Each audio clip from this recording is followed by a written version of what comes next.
Arrière de moi, Satan, car tes pensées ne sont pas les pensées de Dieu. Scandalisé que Pierre veuille le dérober de la croix, en lui disant que c'est purement humain, Pierre. Jésus ajoute d'ailleurs que si quelqu'un veut venir après lui, il devrait lui aussi endurer sa propre croix. Autrement, une telle âme serait perdue. Lisons Matthieu 16, versets 21 à 26.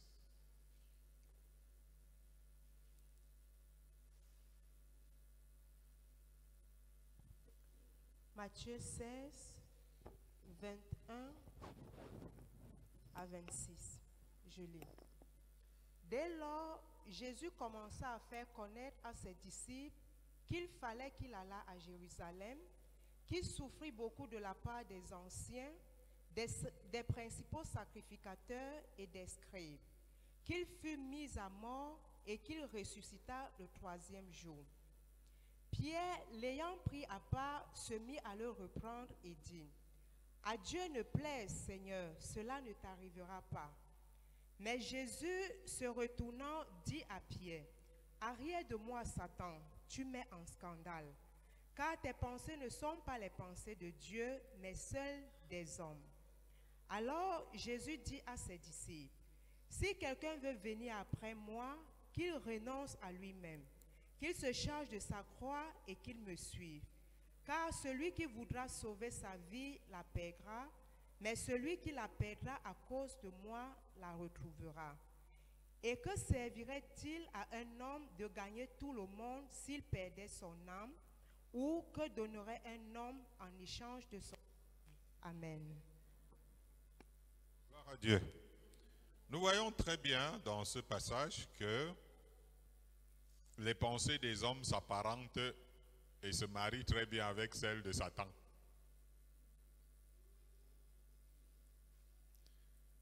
Quand le Seigneur dit dans sa parole, vos voix ne sont pas mes voix, mes pensées ne sont pas vos pensées, la distance est tellement grande.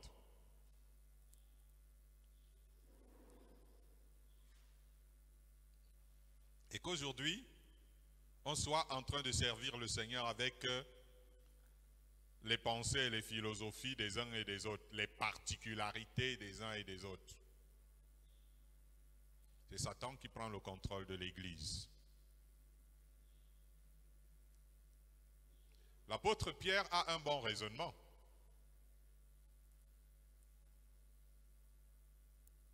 Mais quand même, Jésus, ça ne peut pas plaire à Dieu que son fils soit maltraité comme ça. Ça ne peut pas plaire à Dieu que son fils soit condamné de cette manière. Ça ne peut pas plaire à Dieu vraiment qu'un fils de Dieu si bon, innocent, souffre comme ça. Ça ne peut pas plaire à Dieu que vraiment, tu as dit, de telles épreuves ne doivent pas t'arriver en tant qu'un enfant, vraiment l'enfant de Dieu par excellence.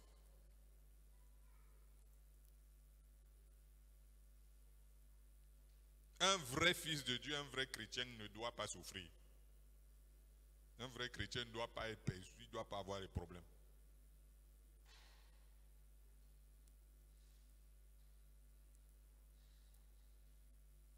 C'est beau ça. Satan a déjà pris le contrôle de l'Église. Nous voyons dans ce passage que Jésus annonce sa mort tragique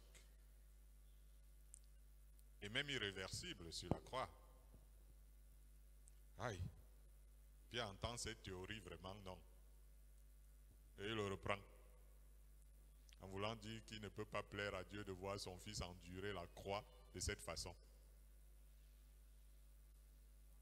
Lorsque les prédicateurs se tiennent devant, ils disent, frère, tu ne peux plus souffrir. Tu n'auras plus de problème dans ta vie. Tu ne peux, en tant qu'enfant de Dieu, tu dis seulement amen, alléluia. Voilà alors le vrai homme de Dieu qui nous aime beaucoup ici. Voilà les vrais hommes de Dieu que vraiment on a besoin dans ce monde.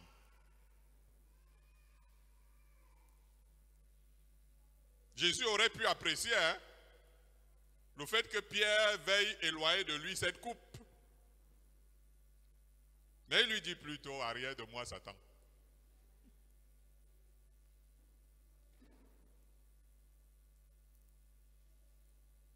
Si on dit à un prédicateur qui a des bêtes, tu ne souffriras plus, tu ne as plus de ceci. Alors qu'enfant de Dieu, tu ne peux plus ceci, machin.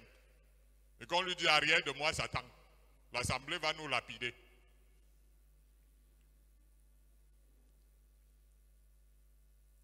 Jésus est scandalisé. Alléluia. Arrière de moi, Satan, car tes pensées ne sont pas les pensées de Dieu. Scandalisé que Pierre veuille le dérober de la croix, en lui disant que c'est purement humain, Pierre. Jésus ajoute d'ailleurs que si quelqu'un veut venir après lui, il devrait lui aussi endurer sa propre croix. Autrement, une telle âme serait perdue. Paul parle en pleurant des ennemis de la croix dans le milieu chrétien. Parce qu'il sait que c'est l'esprit de Satan qui anime ses ennemis de la croix. Comment pouvez-vous faire entendre aux gens qu'en croyant en Christ, ils ne seront pas éprouvés? Ils ne seront plus malades. Ils n'auront plus de problème. Un cher marabout. Comment pouvez-vous dire ça aux gens?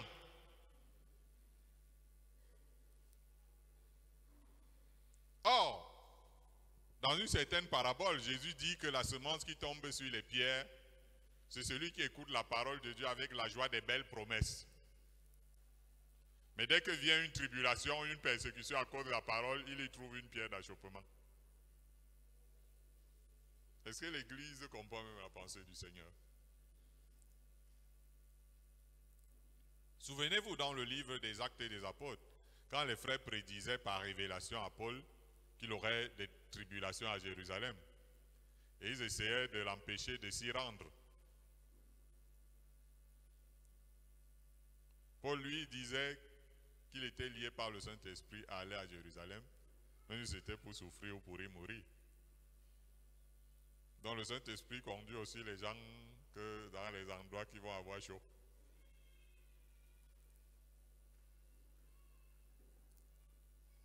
Modernisme, esprit de modernisme évangélique. Esprit de Satan. Les marabouts à col blanc veulent faire entendre aux croyants que tout ira bien en Christ, alors que les premiers disciples exhortaient et encourageaient les croyants en leur faisant comprendre que ce n'est pas beaucoup de tribulations qui nous font entrer dans le royaume de Dieu.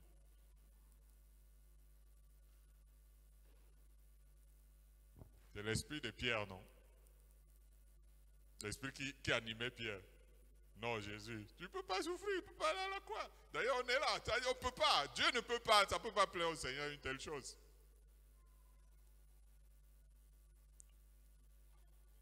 Je ne sais pas pour vous, mais quand le Seigneur m'est apparu dans ma chambre, en classe de 3e, j'étais élève au lycée, je ne savais pas que Jésus peut apparaître à quelqu'un, il peut parler à quelqu'un, mais bon, c'est arrivé. Et qui me demandait de le suivre, il ne m'a pas flatté. Il m'a laissé comprendre clairement que j'allais passer par des souffrances. Et que si je persévérais sans retourner en arrière, je verrais sa gloire. Ce n'est pas un gros flatteur qui est entré pour me dire, mon fils, à partir d'aujourd'hui là, il m'a plutôt montré la souffrance. Il fallait persévérer, tenir ferme, avant de voir sa gloire. Ce n'est pas avec l'esprit de celui qui a dit, si quelqu'un veut venir après moi, qui renonce à lui-même et qui se charge chaque jour de sa croix et le suive, que nous annonçons l'évangile aujourd'hui. C'est un esprit de séduction. Un esprit de séduction de théologiens en manque.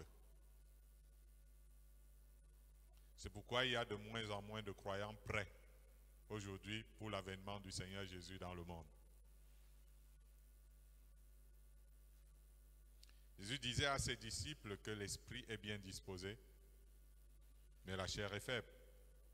Le rôle du Saint-Esprit, c'est de nous aider dans nos faiblesses, en nous fortifiant dans l'homme intérieur.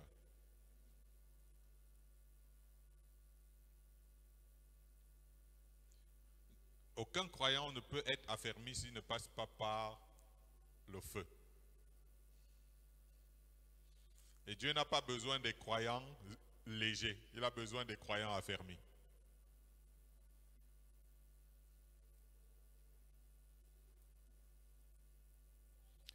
Que Dieu vous bénisse.